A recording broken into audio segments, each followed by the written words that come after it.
فاصبر صبرا جميلا. Last week we spoke about things to do on the day of the Jumu'ah. أعمال يوم الجمعة وليلتها. We spoke on things you should and should not do on the eve of Jumu'ah, Thursday night. What is and what is not the sunnah.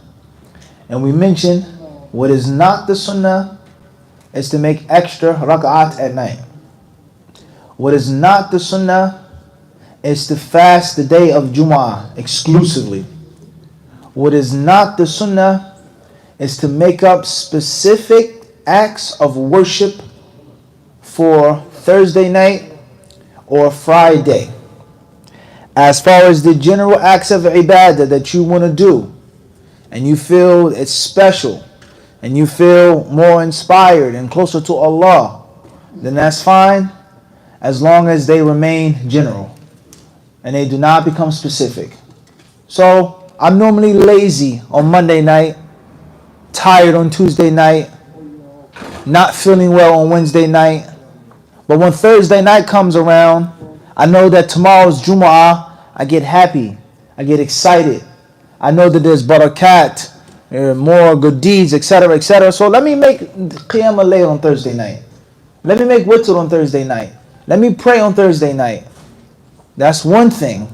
Versus, it is recommended, you get closer to Allah, you get 1,000 more good deeds by making 25 rak'at on Thursday night. Every single Thursday night. Who told you that? Where did you get that from? Who gave you that specific number? Who gave you that amount of reward? Did the Prophet ﷺ say pray 25 rak'ats on Thursday night?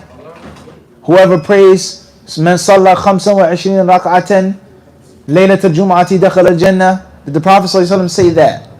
And this is the rule of what is general ibadah that you're recommended to do, commanded to do, versus al-ihdath wal-ibtida', innovations in al-Islam. And the two types of innovations the scholars of Islam have explained. There is that which is called al-bid'atu al-haqiqiyya, and then that which is called al-bid'atu al-idafiyya. So the first type is to just make something up out of thin air.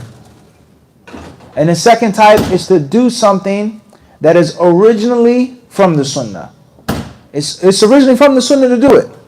But you come along and you add a specific tweaking to it. The Prophet ﷺ said, do it in general. Now we have to do it this amount. And at this time. And receive these amount of rewards. And this fabricated hadith. And that is intertwined with the culture and the custom. Now, أَصْبَحَ الْعَمَلُ بِدْعَةً. It is now innovation. Even though the original practice of praying, of fasting, of standing, of giving sadaqah was sunnah. And it's from the deen. It's mashru'. It's ibadah. But it is not for you to come and twist and turn the knobs and the volumes and make it specific and do it every single time.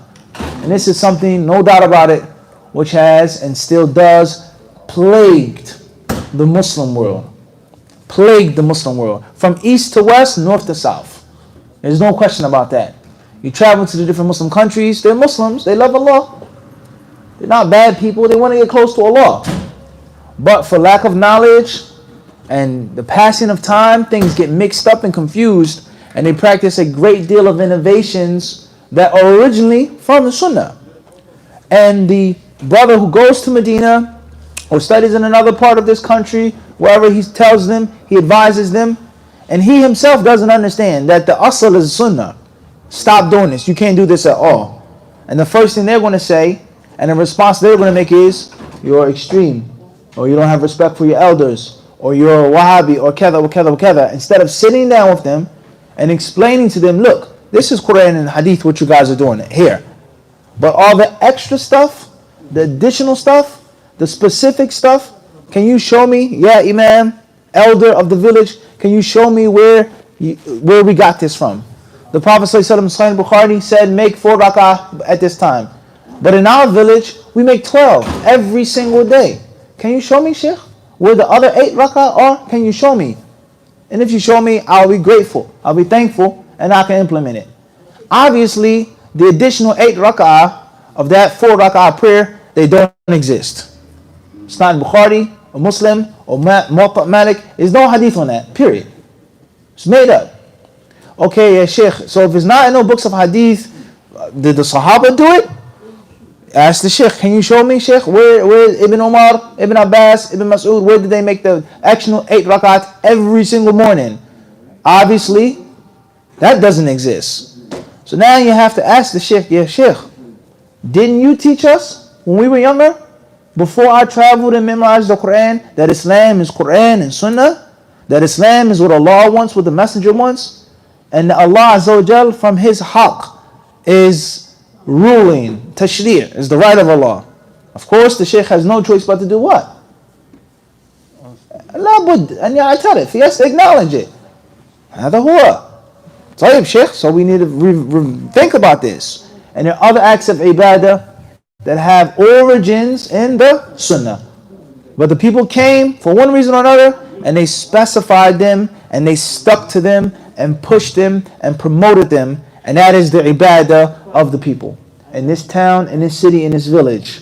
So bid'ah in Islam is of 2 types. There is that which is made up. No proof from Quran and Hadith. And then that which originally has proof from Quran and Hadith, but the people have come and they've made takhsis. Kayfiyya, takhsis sifa, takhsis adad, takhsis ajr. من أين لكم هذا التخصيص؟ بالله عليك, يعني, where did you come from? How did you make this specific? And Allah and His Messenger never ever specified any of that. Let alone when you keep doing it over and over and over and over again. So I feel inspired to pray on Thursday night because Jumu'ah is tomorrow. Haram or permissible? Huh? Permissible, no doubt. I'm going to make a special night prayer every Thursday night because tomorrow's Jumu'ah. And it has to be 20 rak'at. I recite Surah Yasin, Surah Waqi'ah, Surah Ar-Rahman, Surah Fussilat. Permissible or impermissible? No doubt. Bila taraddud. There's no hesitation. That's impermissible. Is prayer a bad thing? No. Is the Quran a bad thing? No. We all love Surah Yasin, Surah Ar-Rahman, and Surah Waqi'ah. Lakin, it is not from my right or your right to specify that which Allah and His Messenger did not specify. Everyone understand this? Let alone you tulazimu hadha al-amal. You keep doing it over and over and over again, and that new made up prayer now takes the place of the other sunnah acts. Everyone understand this? So this is what has happened to the Muslim world. Illa ma rahima rabbi. Except for the places, the households, the masjids that Allah has mercy upon. But from Pakistan to Bangladesh to West Africa to this place, this is what you'll find. And there are a few sunnah acts. Sunnah still remains here, but there lies no doubt a great amount of Muslims, they practice these innovations, whether they know it or whether they don't know it. And then things become worse and more complicated and more confused when there are young brothers who've studied just a little bit. They come back, they return to their villages, to their homes. They don't have respect for their elders. They don't have hikmah, they don't have rifq, they don't have wisdom, and it's nothing but smash mouth. Haram, bid'ah, mubtadi', this problem. Now the people don't want to hear anything from them. They don't want to listen to them, they don't want to look towards them. They're immature, they're extreme, they don't have a madhab, kada. And then it's the Muslims of this group are here, and the Muslims of that group are what? Are there. There's 10 Eids, 10 Jumu'ahs. Muslims don't unite, they don't work together, and the list goes on. And we don't have to go far. We don't have to talk about Pakistan or Bangladesh or Guinea or Senegal. We're talking about Brooklyn. Right here. Is this not the case? Masjid up the street, masjid down the street. How often do people unify and come together?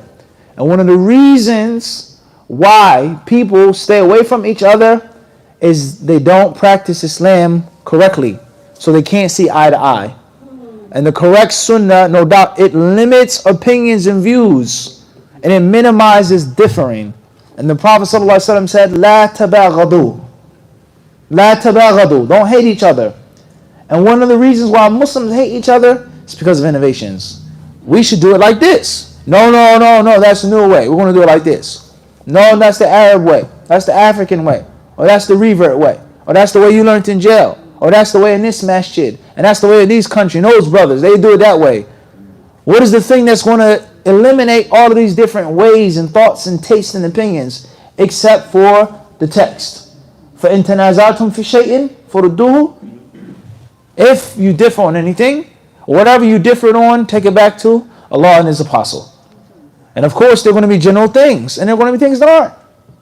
But we have to get close as we possibly can. This is an issue of ijtihad. This is an issue that has no proof whatsoever. Different story. Alright? So, Thursday night, there is no special prayer for Jumu'ah. We explained that last week. Friday, there is no special or specific fasting. If you fast the fast of Dawood, that's no problem. I fasted on Wednesday, and I'm fasting on Friday. La bas. But you cannot pick out Jumu'ah and single out Jumu'ah bi'siyamin, as the Prophet ﷺ said. Not according to this one or that one, but to who? Rasulullah alayhi salatu wasalam. His direct words. La takhussu, la takhtassu. Alright? Tayyib.